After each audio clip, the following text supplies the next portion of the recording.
함께 살펴볼 말씀 신약성경 고린도후서 4장 7절에서 12절입니다.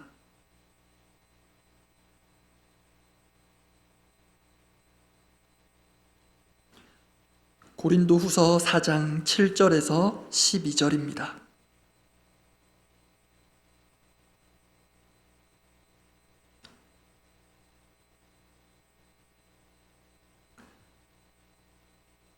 고린도후서 4장 7절에서 12절, 7절 제가 먼저 읽겠습니다.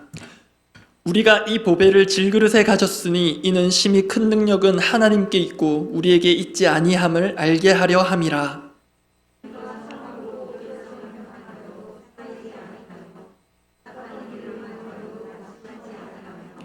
박해를 받아도 버림받지 아니하며 거꾸러뜨림을 당하여도 망하지 아니하고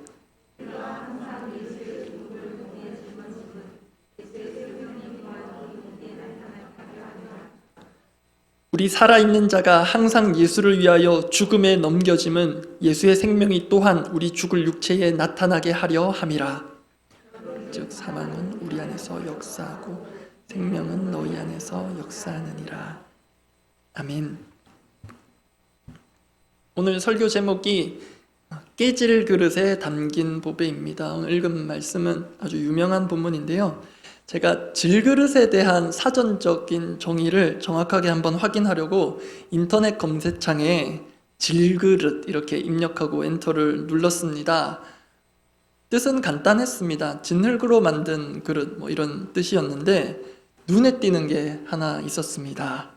검색창 밑에 보면 아실 텐데요. 연관 검색어라고 여러 가지 검색어들이 나와 있습니다. 질그릇 이렇게 입력했는데도 꽤 많은 연관 검색어들이 거기 있더라고요. 그 중에 첫 번째 자리에 위치한 문구가 제 눈에 들어온 것입니다. 그게 뭐였냐면 질그릇에 담긴 보배였습니다.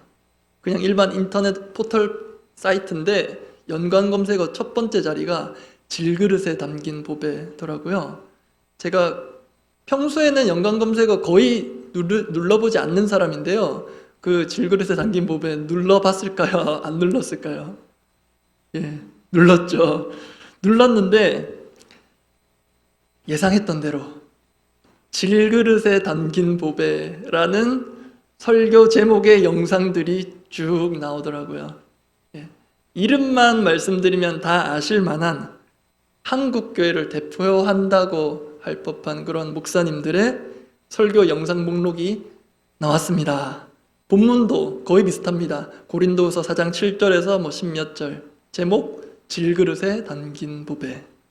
그 화면을 보는 순간 제가 부담이 되었을까요? 안 되었을까요? 예. 평소 같으면은 부담이 되었을 것입니다. 그 거성가도 같은 선배 목사님들의 설교.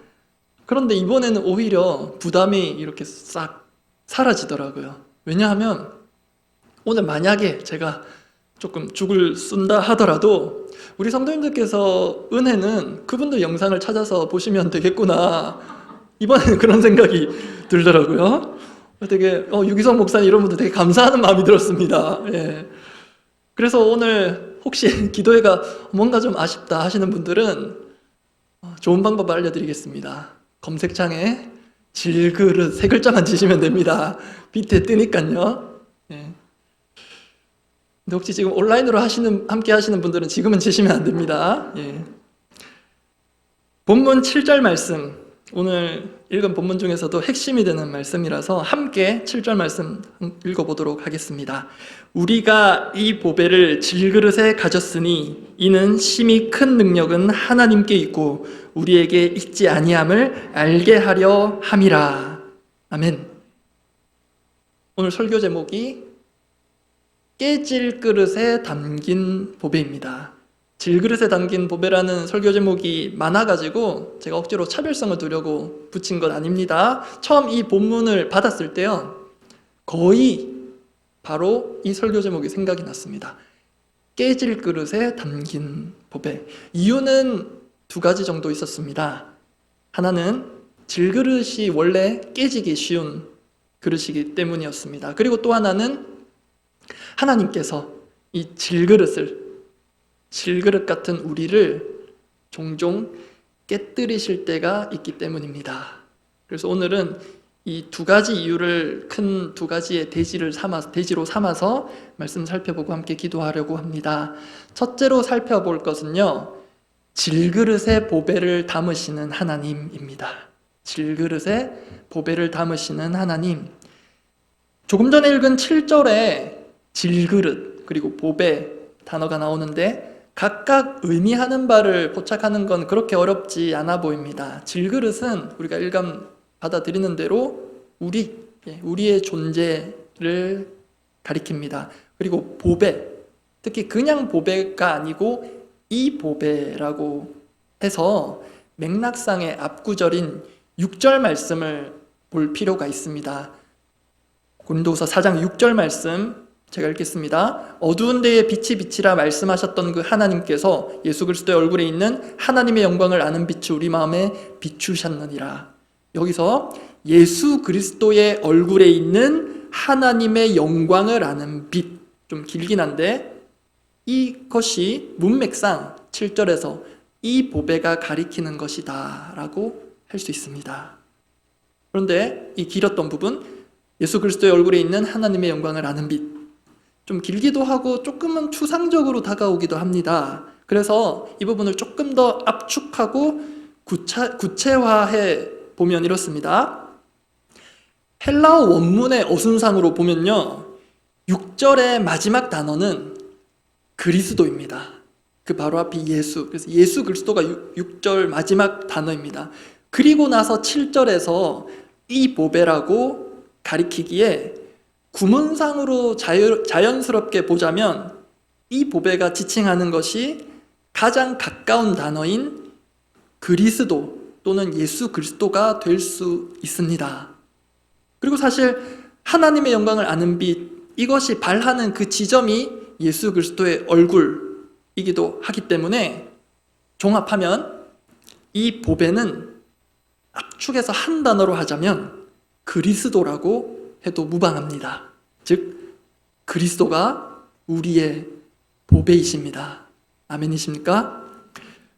그런데 또 7절에서는 한글 성경에 생략되어 있는데 헬라어 원문에는 논리적인 대조를 뜻하는 단어가 하나 있습니다. 영어 성경에는 대체로 이것이 반영되어 있는데요, 그 단어가 영어로 but, 그러나입니다. 그래서 이 부분을 살려서 7절 앞부분을 다시 읽어보면 이렇게 됩니다. 제가 읽어보겠습니다. 그러나 우리가 이 보배를 질그릇에 가졌으니, 즉 보배가 질그릇에 담겼다는 이것이 결코 당연한 게 아니라 우리가 한 번은 특별히 주목해야 할 부분이라는 것입니다. 보배가 질그릇에 담겼다. 일단 이것이 가능한 건지부터 한번 생각해 보고 싶습니다. 보배가 질그릇에 담겼다. 이해를 돕기 위해서 하나 예를 듭니다. 아마 들어보셨을 텐데요, 코끼리를 냉장고에 넣는 방법 혹시 아십니까? 코끼리를 냉장고에 넣는 방법 이렇답니다. 냉장고 문을 연다, 코끼리를 넣는다, 냉장고 문을 닫는다. 이렇게 하면 코끼리는 냉장고에 넣을 수 있대요. 좀 우스갯소리인데 이건 물리적인 수준의 얘기죠. 그러니까 부피가 큰 걸 작은 공간 안에 그걸 어떻게 넣어? 한 가지 더 생각해 보겠습니다. 제 아내가 최근에 일을 다시 시작했는데요, 그 직장에서 이제 동료 선생님들께서 반찬을 이렇게 해오셔서 그걸로 점심을 먹고 좀 남아서 싸왔더라고요. 그래서 집에 있는데 그거를 저희 집 반찬통에 옮겨야 돼서 저보고 수납장에 있는 반찬통 좀 꺼내달라 하더라고요. 제가 보고 여러 가지 반찬통들 중에 일단은 반찬 두 종류가 하나는 돈가스였고 하나는 깍두기였습니다. 그래서 두 개 반찬에 맞는 반찬통이 뭘까 잠시 고민하다가 적절한 것을 꺼냈습니다. 제가 봐도 잘 꺼냈다 싶더라고요. 그래서 아내한테 잘 꺼냈지? 이러니까 그러더라고요. 그래서 그럴 때는 그런 용기에 넣는 그 반찬에 맞는 그런 용기를 정해서 넣게 되겠죠. 예. 충분히 넣을 수 있더라도 어울리는 것, 맞는 것을 고릅니다. 보배를 질그릇에 담는다. 질그릇이라는 걸 한 번 더 생각해 봅니다. 질그릇이라 원래도 그렇지만요, 이스라엘 사람들에게 있어서는 깨지기 쉬운, 쉽게 깨뜨릴 수 있는 물건으로 인식되어 있습니다. 구약 레위기를 보면요, 부정함을 다루는 대목에서 이 질그릇을 어떻게 처리하는지 몇 군데 나옵니다. 근데 그럴 때마다 대부분은 이 질그릇을 어떻게 하냐면 씻는 게 아니라 깨뜨려 버립니다. 깨뜨리라고 하십니다. 대표적인 구절 레위기 11장 33절 말씀 제가 읽어드립니다. 그것 중 어떤 것이 어느 질그릇에 떨어지면 그 속에 있는 것이 다 부정하여 지나니 너는 그 그릇을 깨뜨리라. 하나 더, 레위기 15장 12절 유출병이 있는 자가 만진 질그릇은 어떻게 하고? 깨뜨리고. 이러한 정결법에 따라 수도 없는 질그릇이 깨뜨려졌을 것입니다. 자, 그런데 오늘 본문으로 와서 보배를 어디에 담는다고요? 질그릇에 담는다. 이건 완전히 다른 차원의 문제입니다. 보배가 무엇을 뜻한다고 아까 확인했죠? 그래서 다르게 얘기하면 그리스도께서 우리 가운데 계신다? 사실 이게 정말 가능한 일인가 생각해 보아야 합니다. 우리의 지혜로나 힘으로는 도무지 불가능한 일입니다. 왜냐하면 질그릇 같은 우리가 보배 되신 주님을 담을 수도 없고 담기에 하나도 어울리는 구석이 없기 때문입니다. 그러나 우리가 할 수 없는 것을 하나님은 하십니다. 이미 하나님은 보배를 질그릇에 담는 차원의 그 일을 역사상 전무후무한 일을 직접 이루셨습니다. 요한복음 1장 14절 말씀 함께 읽어보겠습니다. 말씀이 육신이 되어 우리 가운데 거하심에 우리가 그의 영광을 보니 아버지의 독생자의 영광이요 은혜와 진리가 충만하더라. 아멘. 말씀이 육신이 되는 말도 안 되는 옮김이 이루어졌습니다. 아버지의 독생자 말씀이신 그분이 육신이 되셨습니다. 다르게 말해 시공간을 초월해 계신 분께서 시공간의 제약을 받는 그런 질그릇 안으로 친히 들어오셨습니다. 이게 말이 되는 것입니까? 이러한 성육신에 대한 또 다른 중요한 말씀, 신약성경 빌립보서 2장 6절에서 7절이죠. 그는 근본 하나님의 본체시나 하나님과 동등됨을 취할 것으로 여기지 아니하시고 오히려 자기를 비워 종의 형체를 가지사 사람들과 같이 되셨고, 하나님이신 그분께서 피조물인 사람들, 그런 질그릇 같은 존재가 되어 주셨습니다. 바로 그 그리스도께서 지금도 우리 가운데 썩 보잘것없고 깨어지기 쉬운 질그릇 같은 우리 가운데 계시며 역사하십니다. 오늘 보면 7절 말씀 다시 한번 믿음으로 함께 읽어보겠습니다. 우리가 이 보배를 질그릇에 가졌으니 이는 심히 큰 능력은 하나님께 있고 우리에게 있지 아니함을 알게 하려 함이라. 사실 우리는 보배를 담아낼 수 없는 그릇들입니다. 담기지도 않을 뿐더러 감당할 수도 없습니다. 게다가 질그릇이라는 것 때문에 거기에 담긴 보배 대신 그분께서 오히려 평가절하되실 수도 있습니다. 그렇기에 우리 같은 질그릇에 당신의 보배를, 당신을 담아주신 것 자체가 심히 큰 능력이자 동시에 엄청난 은혜입니다. 거기로부터 우리가 던질 질문이 하나 있습니다. 저와 여러분에게는 이러한 보배가 분명하게 담겨 있습니까? 저희 청소년부 하나의 신방한 이야기를 좀 하려고 합니다. 분명히 남자아이인데요, 머리가 깁니다. 예, 처음 봤을 때 혹시 여자인가 착각할까 싶을 정도로 얼굴도 되게 미소년처럼 잘생겼어요. 긴 머리가 되게 어울려요. 얘기를 들어보니까 이제 기부하려고 기르게 되었다 했습니다. 참고로 그 멋진 미소년 같은 아이가 우리 담임 목사님의 둘째 아들 현서입니다. 현서를 지난주에 따로 만나가지고 이런저런 얘기를 했습니다. 근데 현서가 머리 기른 모습 보니까 그렇게 하면 안 되지만 저도 좀 길러보고 싶다는 마음이 들더라고요. 성경에 나시린이라고 있잖아요. 그래서 나시린은 머리 기니까 제가 충분히 길러서 청소년 아이들 앞에서 나시린 설교할 때 한번 실제로 모형을 보여줄까 그런 생각이 있었는데 안 기르는 게 좋겠죠? 예. 그래서 현서랑 이런저런 얘기들을 많이 했는데 그날 이제 청소년부 예배 때 다른 아이의 신앙적인 고민을 이제 나눴어요. 그 아이가 가진 고민이 뭐냐면 하나님이 계신가? 계시나? 이런 요즘 좀 의문이 든다 하더라고요. 계시더라도 멀리 계신 것 같다. 내 기도도 잘 안 들어주시는 것 같고 그냥 늘 거기에 계시는 것 같다. 그런 거리감을 얘기를 하길래 그 이야기를 청소년 예배 때 나눴어요. 그리고 나서 이제 예배 끝나고 현서를 따로 만난 건데요. 현서가 얘기를 하면서 그 대목을 얘기를 하더라고요. 자기도 그 부분에서 되게 많은 생각이 들었다고. 그러면서 현서 자신의 얘기를 하는데 지금까지 뭐 수련회도 참석하고 뭐 그런 은혜 자리에도 있었고 했는데 뜻밖의 얘기를 하더라고요. 제가 목사님과 사모님 두 분 계신데 이런 얘기 해도 되는지 모르겠는데 자기는 하나님을 만난 적이 없는 것 같다 이런 얘기를 하더라고요. 조금 뜻밖이었어요. 제가 잘은 모르지만 현서가 아주 다이나믹한 삶을 그래도 살아왔고 분명히 그 고비마다 하나님께서 역사하신 선한 그런 흔적들이 있을 거다 생각하고 있었는데 저는 하나님 만난 건가 하는 그런 분명한 기억이 없다고 그렇게 얘기를 하더라고요.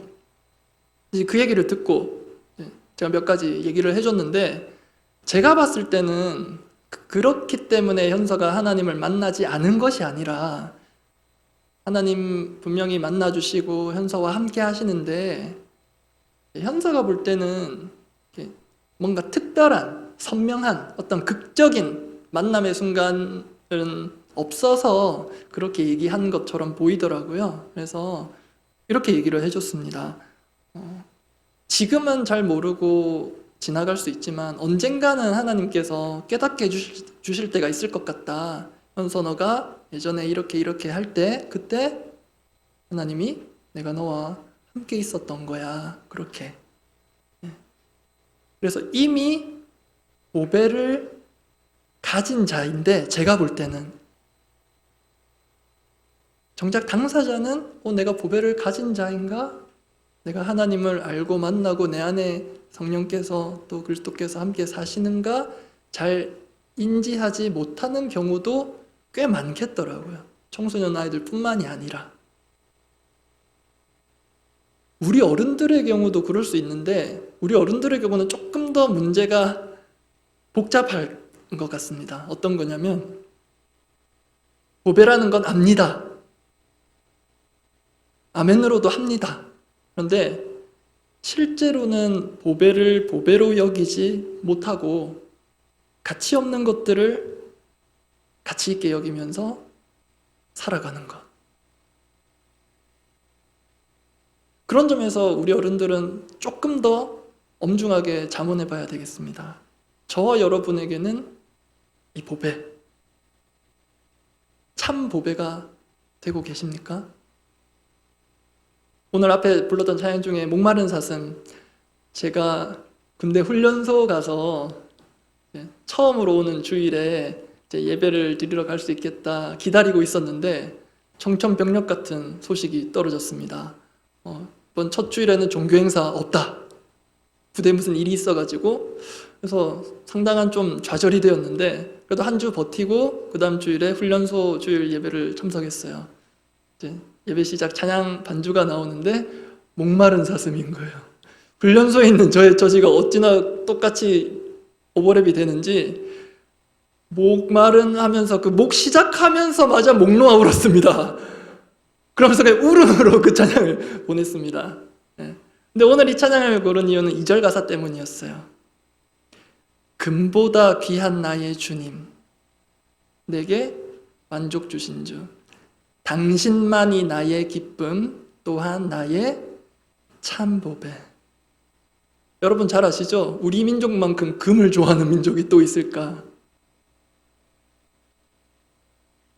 우리가 주님보다 귀하다고 더 보배롭게 여기는 것이 그 무엇이든 간에 금보다 귀한 나의 주님, 내게 만족 주신 주, 당신만이 나의 기쁨, 또한 나의 참 보배. 이 고백이 우리의 립서비스가 아니라 진정한 삶의 고백이 되기를 바랍니다. 아멘. 하나님께서 당신의 크신 능력과 은혜로 가능하지 않을 것 같은 보배를 질그릇에 담으신다 살펴봤습니다. 두 번째로 나눌 것은 이것입니다. 하나님은 그 질그릇을 종종 깨뜨리사 그 안에 있는 보배를 쏟으신다는 것입니다. 질그릇을 깨뜨리사 보배를 쏟으시는 하나님입니다. 사실 여러분, 하나님께 있어서 질그릇의 용도는요, 보배를 보관하는 것 아닙니다. 보호하는 것은 더더욱 아닙니다. 때가 되면 그 질그릇을 깨뜨리셔서 그 안에 있는 보배를 쏟아내게 하시는 것이 그분의 오묘한 뜻인 것 같습니다. 오늘 본문 뒷부분을 보면요, 바울과 그의 동역자들이 상당한 수준의 어려움을 겪었다는 것을 알 수 있습니다. 8절과 9절을 제가 읽겠습니다.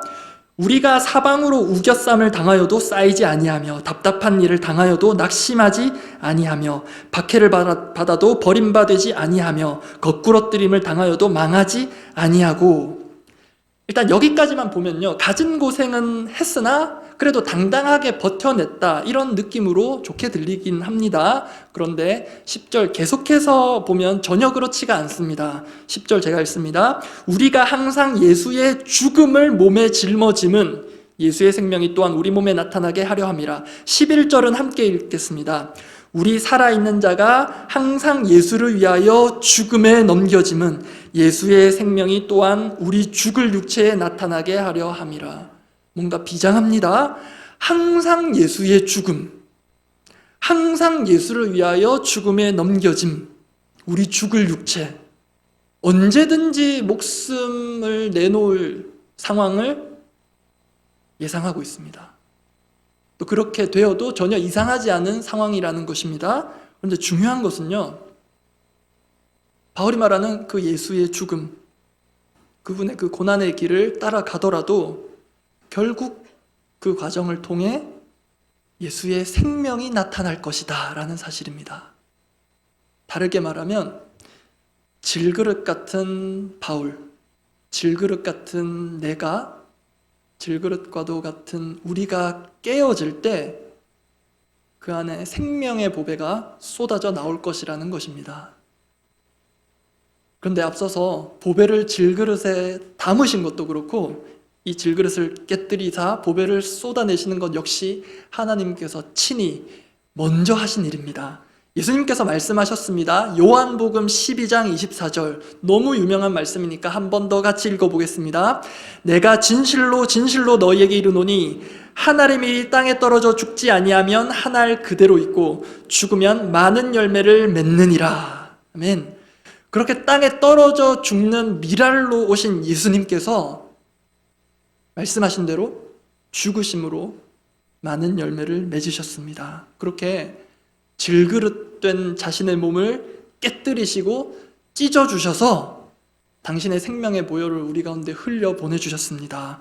그로 하여금 저와 우리 모두가 생명을 얻어 살도록 하셨습니다. 이렇게 죽어야 사는 원리, 깨뜨려져야 흘러 넘쳐 나오는 이 법을 우리의 보배 되신 그리스도께서 먼저 보여주셨습니다. 우리가 아까 읽은 대로 본문에는 바울과 그의 동력자들이 겪은 어려움과 고통에 대한 묘사들이 많이 나옵니다. 실제로 믿지 않는 자들 때문에 또는 복음을 거부하는 자들로 인한 핍박이었을 수도 분명 있습니다.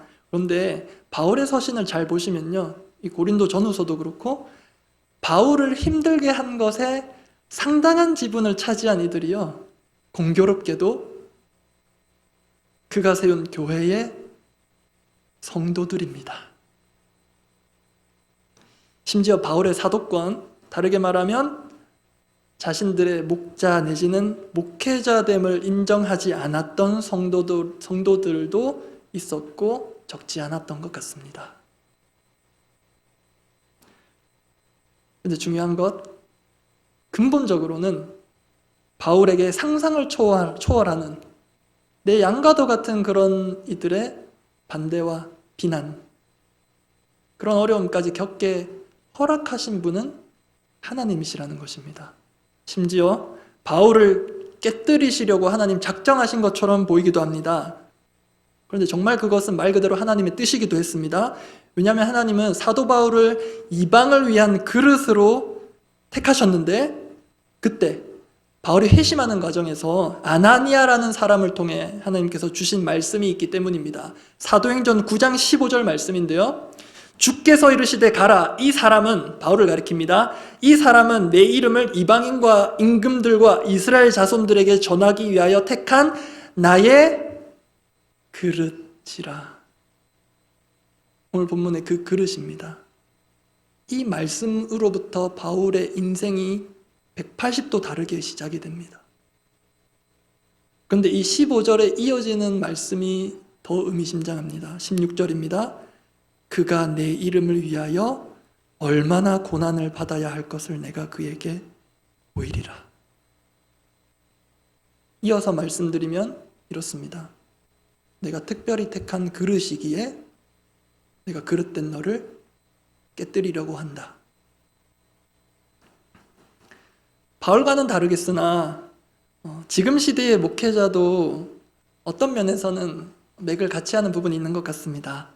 저와 같은 목회자들 역시 부단히 깨어져야 하고요, 깎여가는 과정을 경험해야 하겠습니다. 왜냐하면 그렇게 해야 많은 열매를 맺을 수 있기 때문입니다. 그런데 하나님은 바울을 그렇게 하셨던 것처럼 지금의 저희 목회자들 역시 사랑으로 품어야 할 성도들을 통해서 깨뜨리려고 하시는 것 같습니다.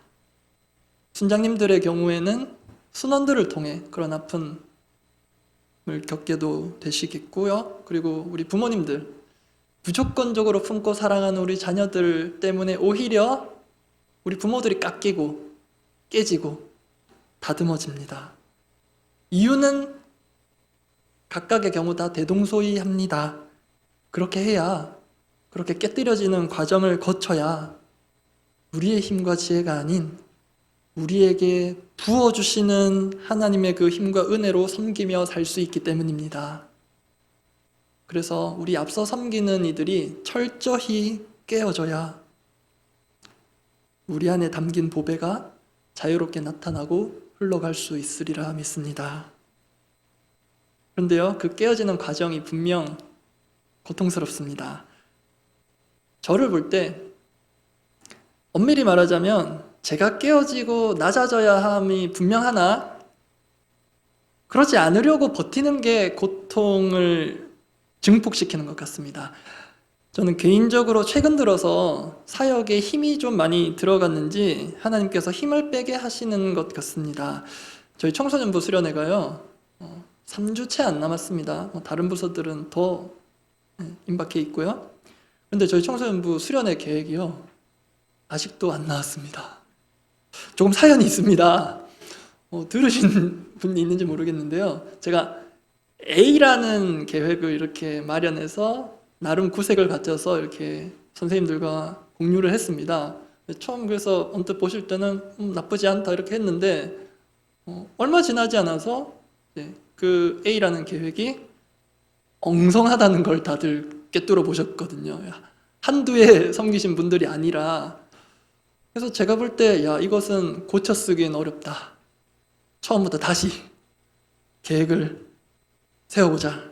나름 반성도 하고 원점에서 다시 시작하는 각오로 이번에는 나름 치밀하게 계획을 세웠습니다. 사실 어제 하루는 수요기도의 준비에도 시간을 많이 할애해야 하는데 거의 하루 종일을 그냥 수련회 새로운 플랜 B를 짜느라 투자를 했고요. 그래서 플랜 B를 나름 치밀하게 세워서 공유했거든요. 근데 어떡합니까? 이번에는 그 치밀함이 오히려 역효과를 불러일으켜 왔습니다. 계획 자체는 좋은데 야 이거 지금 우리 아이들한테는 너무 힘들지 않을까요?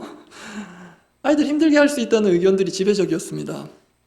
그래서 그 회의 자리 즉석에서 감사하게도 즉흥적으로 C, 그 다음 C라는 계획이 생각이 나서 말씀을 드렸거든요.